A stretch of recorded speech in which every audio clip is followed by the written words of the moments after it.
First time kayong nagpaskot bagong taon sa kulungan, hindi natin alam kung kakailan yan. Pag napatunayan guilty kayo, tuloy-tuloy na yan. Habang buhay kasi yung kaparusahan ng plunder at graft corruption, non-bailable offense yan. Okay? Maswerte pa rin yung mga politikong congressman at senador, ngayon at dati. Nagpaskot bagong taon pa silang kasama ang pamilya.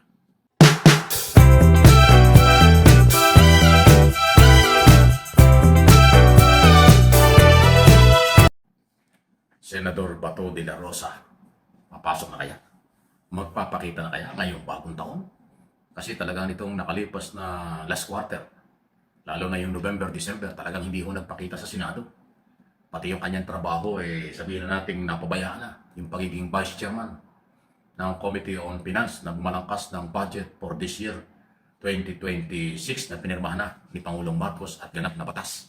At may gagamitin ng budget ngayong taon ito. Hindi nagampanan ni General Bato de la Rosa, Senator Bato de la Rosa, ang kanyang trabaho. Kaya nga, nagbanta na at gagawin talaga ito ni dating Senador Trillanes na irereklamo na sa Ethics Committee o sa Senado mismo ng dating Senador itong si Bato na tanggalin bilang Senador. Kasi ang paniniwala ng Trillanes, ground na yung pagtanggal kay Bato dahil hindi nagagampanan ang trabaho. Ngayon, kung ngayong January, na anytime itong January magre-resume ang Kongreso at pag hindi pa siya bumalik, talagang kakaiba na. Pag-abandona ng kanyang trabaho. Hindi ito pwedeng ikonsidera na katulad ng kay Kasoy de Lima at ni Trillanes nung ito'y nakakulong na hindi nakakapag-participate sa debate sa Kongreso at trabaho sa Senado dahil na sila'y nakakulong ng araw. Ay si Bato hindi naman nakakulong. Umiiwas lang at natatakot na siya ay maaresto dahil nga ho itong issue ng warrant of arrest ng ICC, International Criminal Court, hindi pa tapos. Katunayan ngayong taon ito, ngayong January, ay pag-uusapan naman ito. Hindi lang po si Bato. Ngayon lumalabas na pati si Bongo, Senador Bongo, ay kasama rin na susunod na magkakaroon ng warrant of arrest. Galing sa ICC. Na mga co-accused ni dating Pangulong Digong Duterte sa crimes against humanity. So kahit New Year na, kahit bagong taon na talaga, hindi pa rin tapos ang problema ni Senador Bato at Senador Go sa ICC. Aabangan natin ito. Lalo kami ngayon hindi naman binabawi ni Ombudsman, dating Justice Secretary Boying Rebulya, na meron siyang kopya, digital copy ng warrant of arrest. Aabangan pa rin ito.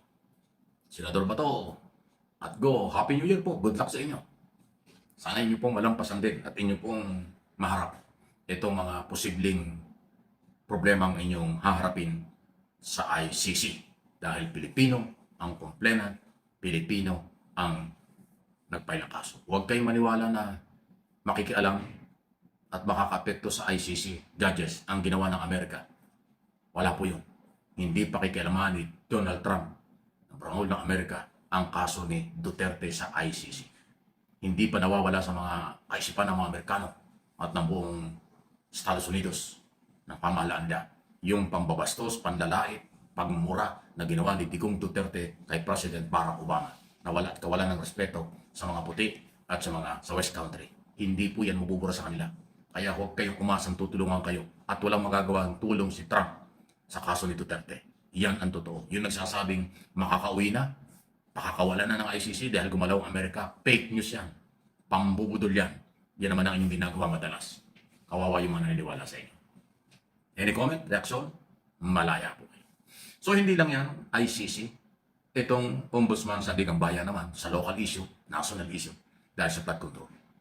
Kung hindi nagawa bago magpasko na magpakulong ng mga politiko, ngayong buwak ito, inaasahang mangyayari na ito.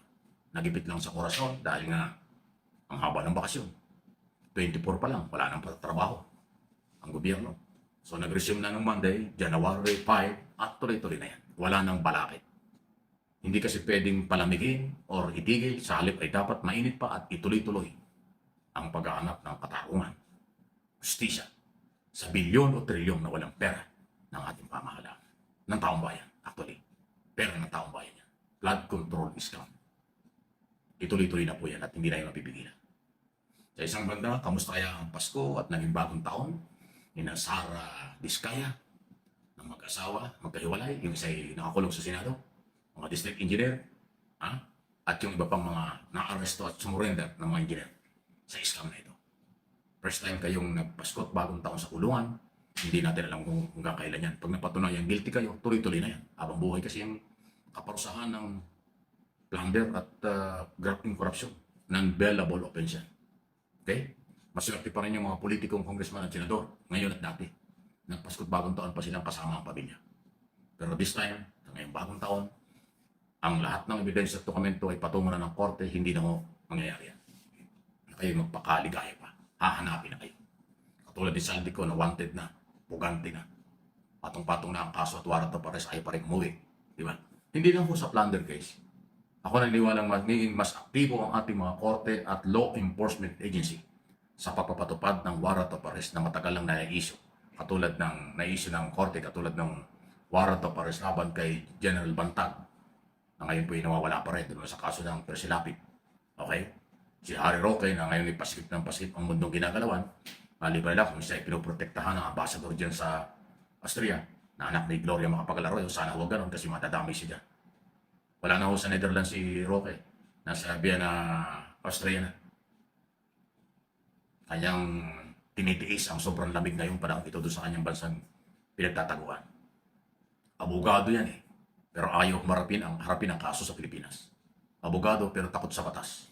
Abogado pero ayaw panagutin ang responsibilidad sa korte. Di ba? Dapat pag abogado ka, ikaw yung susunod.